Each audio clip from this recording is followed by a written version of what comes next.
Hello, my name's Jon Mayhew and I'll be reading from my latest book, The Demon Collectors, which is published by Bloomsbury. Chapter 10, A Decision.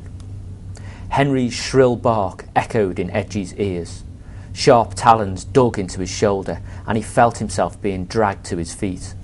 The crowds in the street bustled by, oblivious to the demons. "Take him," hissed a demonic voice. Edgy couldn't distinguish between the two demons.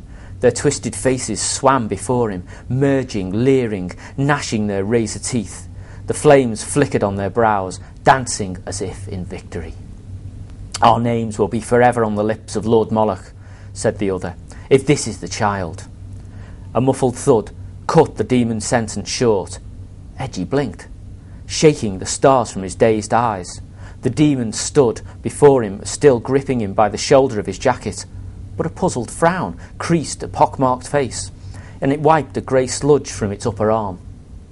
The creature's eyes widened in horror as the grey stain spread up its neck. Edgy tried to pull away, but the demon's grip on his coat tightened. Gradually, it froze, the demon's eyes becoming marbled, then lifeless, then blank. A second bang sounded in the street. Glancing left, Edgy watched as the second demon writhed, trying to escape the dirty snowball that splattered wetly onto its back. Little by little, its movements died down to a slow dance. Then it too froze altogether, a statue. Edgy hung by his coat, half suspended from the ossified demon's closed fist. He wriggled to get free, but the jacket was pinched tight around his armpit. The demon statue rocked on its heels, threatening to fall forward and crush Edgy. One or two passers-by began to stop and stare, open-mouthed at the spectacle that had just appeared before them. "Just popped out of thin air!" shrieked the flower girl, craning her neck at Edgy as he tugged at the trapped fabric of his jacket. "It's a blooming miracle!" "Go on, it's some kind of trick," sneered a passing street cleaner, leaning on his brush and spitting into the gutter. "Chuck him a coin." The growing crowd parted and Janus appeared, placing the smoking ossifier back into his waistcoat pocket. "Now you have to decide, Edgy Taylor," he said, sawing furiously at the shoulder of his coat with a penknife, "what you're going to do. You've put me to a lot of inconvenience today, and not to mention a small amount of personal danger. It wasn't easy tracking these demons down, you know." The thick material gave way with a ripping sound, and the statue keeled backwards, shattering into pieces on the unforgiving cobbles. Edgy flinched. "I'm sorry, Mr. Janus," Edgy stammered. His head swam, and his thoughts jumbled up on top of each other. "Apology accepted, lad. Though what the governors will make of 3 ossifications in 2 days, I do not know." Janus shook his head and pursed his lips for a second. Then he snapped his head up and fixed Edgy with a flinty glare. "Now what's it to be? Are you going to take your chances here on the streets, or are you willing to come back to the society and work for us? I need your skills, Edgy." "Work for you?" Edgy asked, his jaw sagging. "You mean like a job?" "Exactly," said Janus, pocketing his knife. "Your abilities would prove invaluable to the society, and you've proved yourself fast and resourceful, if a little headstrong. I was going to offer you the position this morning, but you waltzed off and ruined a perfectly good jacket. What do you think?" Edgy didn't get a chance to reply. The third and final demon sprang up from behind Janus. Its long, warty fingers closed around his neck and yanked him off the ground, sending the penknife and the ossifier clattering from his pockets to the ground. "I'll wring this devious old buzzard's neck, then rip your heart out," it sniggered.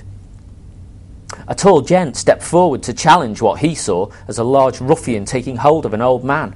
The demon swatted him away with its free hand as if it were a fly. Edgy lunged forward and snatched up the ossifier. It felt clumsy and alien in his hands, like a collapsed telescope. He racked his brains. How did Mr. Janus open it? Which way does it point? Janus made a gargling sound. Edgy tugged at the tube, and it opened with a metallic click. A trickle of blood oozed from Janus's mouth. Edgy aimed the tube, and a cord tumbled from the back. Did Mr. Janus pull this? The professor's face bulged blue as he kicked feebly for his freedom. Edgy yanked at the cord, and the ossifier produced a bang, winding Edgy and sending him stumbling backwards away from Janus. The grey sludge ball whirled through the air, For a moment, Edgy feared he had missed as the ball arced left, but the demon was huge and still in its path. It splattered on its shoulder. Janus's eyes widened as he realised what was happening. Edgy ran forward. If the demon ossified with that grip, then Janus would surely die. If he could break the grip, all might not be lost. Edgy pressed down on the demon's greying thumb. Its eyes grew milky as its life ebbed away. He could feel the stoniness creaking up its arms through its wrist. The creature slackened its grip as it solidified, and Edgy pulled at the fingers. Janus slumped to the ground, blood rushing to his face. The demon stood, arm extended, solid, stone. Edgy crouched down. "Come on, Mr. Janus, don't die," he muttered, cradling him and slapping his cheek. Janus coughed and spluttered, spraying Edgy as his eyes flickered open. He struggled to his feet, propped up by Edgy. "That was close, Mr. Taylor," he said, his voice hoarse. "You need some target practice with that ossifier, but thank you. You saved my life." "We're evens, then. You saved my life, I saved yours," Edgy said, extending his hand. Janus shook it weakly and nodded. Now that it's up to me if I stay or go, I'd like to accept that job, if it's still on offer."